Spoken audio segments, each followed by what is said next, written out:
Maintenant, j'ai une question à vous poser. Quelle est la thèse générale que Cheikh Anta Diop défend dans l'ensemble de cette publication? La thèse de Cheikh Anta Diop se résume en une phrase. L'Égypte des pharaons est une civilisation nègre. Ce sont les Noirs qui l'ont constituée. Et ces Noirs-là sont originaires de la région des Grands Lacs. Et cette région des Grands Lacs, ils l'avaient appelée dans leur langue Ta-Nitero. Dans leur migration en direction du nord, ils ont passé beaucoup de temps au niveau du Soudan actuel, qu'on appelait autrefois la Nubie. Et ils l'ont appelé Ta-City. Et par la suite, ils ont commencé à faire de sortes de barrages pour pouvoir assécher des terres au nord.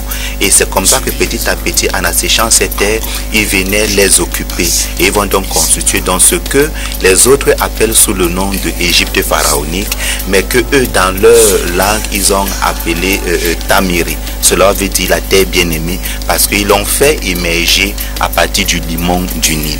Là, c'est sa thèse générale qu'il commence à défendre dans son agriculture, et dans le reste de ses publications, il va s'atteler à élargir cet aspect-là. Donc, en partant donc de là, puisqu'on savait déjà que l'Égypte pharaonique était la civilisation mère de l'humanité, et que c'est là que les Grecs, les Romains, les Arabes, les Perses sont venus puiser à souhait. Et c'est à partir de ce moment-là que le débat devenait donc intéressant, parce que les thèses de Gobineau qui voulaient que l'homme noir n'ait jamais rien inventé, les thèses de Hegel qui voulaient qu'on était assis sur les arbres pendant que les autres inventaient, tombaient totalement. Et la communauté scientifique internationale, en majorité européenne, va donc former une ligue pour pouvoir endiguer ces idées de Cheikh Anta Diop. Mais le danger aussi des idées que Cheikh Anta Diop est en train de promouvoir, c'était que des disciplines qu'on nous enseigne aujourd'hui comme étant des disciplines nées en Grèce, c'est-à-dire la philosophie, ne sont pas intimement liées à la culture grecque. Je prends le cas, Socrate a été étudié en Égypte, Thalès a été étudié en Égypte. Il a été formé par l'un des meilleurs magnéticiens qui s'appelait Séanque, qui était un prêtre de son schisme. Pythagore a été à apprendre en Égypte. Vous voyez donc, et pour Pythagore par exemple, son véritable nom c'est Mnékos. Et le nom de Pythagore, c'est le nom initiatique qu'on lui avait donné après qu'il ait fini ses 22 ans d'études dans un cycle qui ne demandait que 4 ans. Vous comprenez qu'il n'était pas aussi intelligent que cela.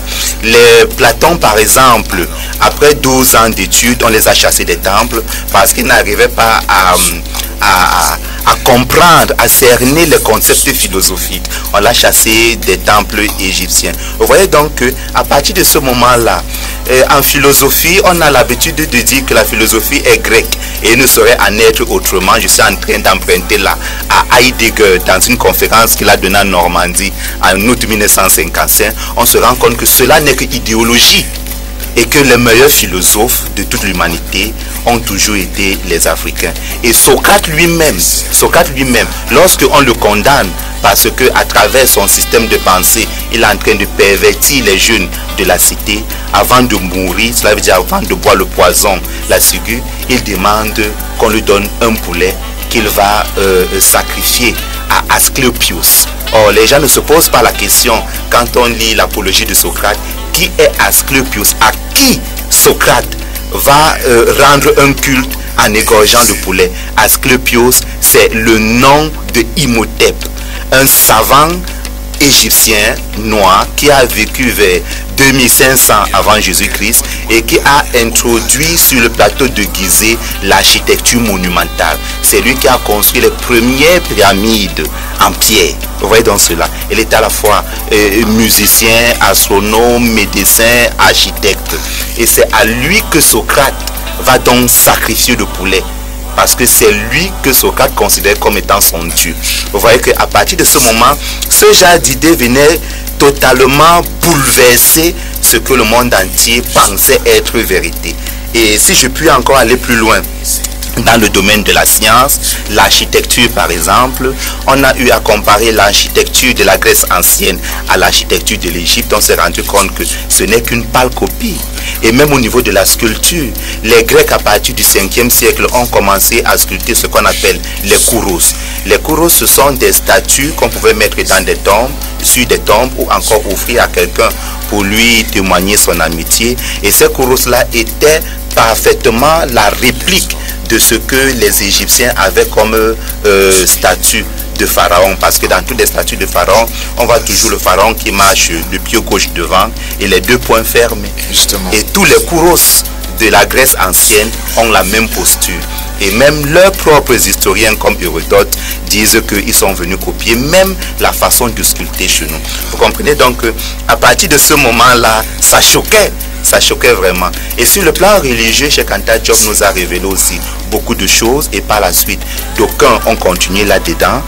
La première forme de religion, cela veut dire le premier système religieux cohérent qu'on a eu dans ce monde-ci, ce sont les croyances africaines. Cela veut dire un clergé, un calendrier liturgique, des cérémonies bien arrêtées en fonction des époques de l'année ou bien des époques cosmiques, et à partir de là, tous les autres peuples venaient étudier la religion chez nous. Ils copiaient notre système religieux, commençaient à le pratiquer chez eux, et petit à petit enlevaient nos divinités et commençaient à mettre les leurs. Quand on entend par exemple Zeus en Grèce, son véritable nom c'est Zeus Amon, parce qu'il est tiré de Amon. Quand on entend par exemple Athéna, son véritable nom c'est Néite. Et quand on entend, il y a des divinités comme ça, toutes les divinités de la Grèce, on va les prendre à l'Égypte pharaonique. Donc voilà. Justement, donc, continuant toujours de Cheikh Anta Diop, l'ensemble des idées que ce dernier a défendues a-t-il un droit de citer au sein de la communauté scientifique? Je voudrais dire ainsi, est-ce que l'ensemble des idées défendues par Cheikh Anta Diop a une place au sein de la communauté scientifique? Vous savez, avec le racisme de l'époque, il ne fallait pas s'attendre à ce que les gens ouvrent les bras à Cheikh Anta Diop et lui disent merci de nous donner ces révélations. Puisqu'ils savaient, la communauté scientifique européenne savait, mais cachait ses vérités, puisque les traductions des livres de Hérodote, c'est eux qui les ont faites. Les traductions des livres de Strabon, c'est eux qui les ont faites. Ce sont les Allemands qui ont traduit la géographie de Strabon. Les traductions des livres de Diodore de Sicile, c'est eux qui l'ont fait. Donc ils le savaient. Mais il fallait prendre une posture selon laquelle nous ignorons. Même si c'est dans les livres, nous ignorons. Et quand on nous apporte cela, on dit cela ne peut pas être vrai, alors que la vérité est là. Alors à partir de ce moment, avec Cheikh Anta Diop, au départ, il n'y a que Théophile Obenga, son disciple, qui le soutenait dans son travail, qui le suivait dans toutes ses démarches. Et même quand il fallait partir en 1974 au colloque du Caire de l'UNESCO, il n'était accompagné que de Théophile Obenga. Aucun autre chercheur africain n'a eu le courage de l'accompagner, parce que lorsque tu te réclamais des idées de Cheikh Anta Diop, ton poste à l'université était déjà menacé. Vous voyez donc, entre défendre la vérité et ne pas avoir du pain à manger, et défendre l'ignominie et avoir son pain, beaucoup d'Africains ont préféré défendre l'ignominie et avoir leur pain. Et on est donc parti au colloque du Caire de l'UNESCO en 1974 sur une bonne brochette d'une trentaine de spécialistes contre Cheikh Anta Diop, et qui avaient des spécialités aussi diverses. Ils ont reçu la plus belle raclée scientifique jamais eue. Vraiment, il va falloir par exemple que les jeunes entrent en contact même avec le tome de l'histoire générale de l'Afrique. Le rapport de ce colloque-là s'y trouve à l'intérieur, et il y a une phrase très importante, puisque le rapporteur, il y avait deux rapporteurs, mademoiselle Homburger et le professeur Jean Davis, qui était médiéviste, et le rapport dit bien que la minutieuse préparation des professeurs Cheikh Anta Diop et Théophile Obenga, malgré les précisions apportées dans les documents de préparation, n'a pas trouvé de contrepartie dans le camp adverse, et ça en est résulté un réel déséquilibre dans le débat. Donc personne n'avait pu apporter une contradiction scientifique à Cheikh Anta Diop.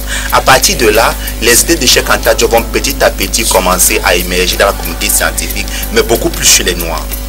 Et c'est aujourd'hui qu'il y a quelques égyptologues qui ont le courage avant de mourir de laisser des bouquins où ils disent qu'ils ont fait de l'idéologie. Ils reconnaissent que Cheikh Anta Diop avait raison. C'est le cas par exemple de Christian Desroches-Noblecourt qui est décédé, ça fait pratiquement 3 à 4 ans aujourd'hui, qui a laissé un ouvrage là-dessus, mais qui a complètement disparu.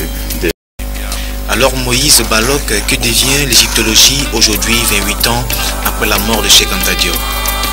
Il faut dire que c'est regrettable. Et d'abord, distinguons qu'il y a 2 écoles d'égyptologie. Il y a l'égyptologie selon l'approche occidentale, qui est une égyptologie purement littérale. Et il y a une égyptologie selon l'école du Cheikh Anta Diop, qui voudrait une réappropriation de notre culture. Cela veut dire qu'on parle de notre culture pour lire l'Égypte pharaonique. Et on parle de l'Égypte pharaonique pour éclairer nos cultures. Cette école d'égyptologie, beaucoup de dirigeants politiques n'ont pas voulu qu'elle puisse s'installer dans les universités.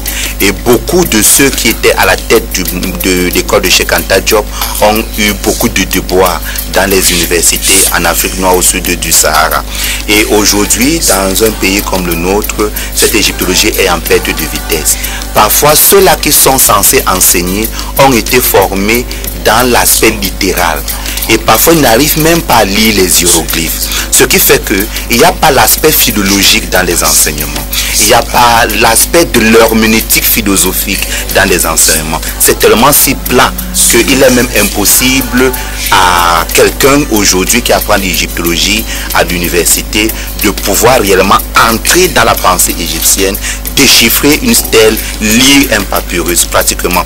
Mais ailleurs, dans le monde anglo-saxon, il y a un travail assez intéressant qui est en train d'être fait, par exemple avec Molefi Asante aux États-Unis, avec l'université Temple Philadelphia University, où Amam Azama donne les cours. Ils ont créé une philosophie qu'on appelle l'Afrocentricity et une organisation qui s'appelle Afrocentricity International.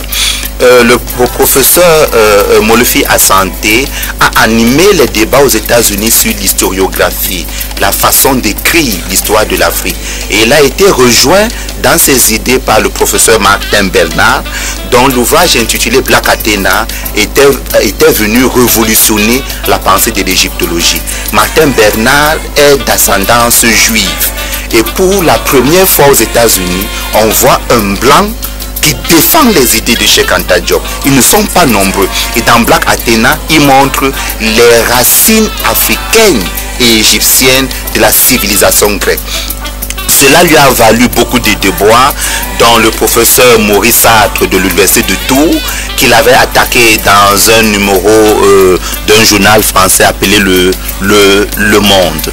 Donc voilà, comme ça, ce n'est que dans le monde anglo-saxon où l'idéologie est en train de s'étendre, cette idéologie de l'école de Cheikh Anta Diop. Alors que dans le monde francophone, vraiment, on a de la peine à décoller avec cette discipline. Mais je voudrais peut-être m'accentuer pour ce qui est du Cameroun, où quelques rares structures privées et informelles comme AIKS, African International Chemistry Studies, à Deido, animé par le professeur Dokaya, enseigne l'égyptologie.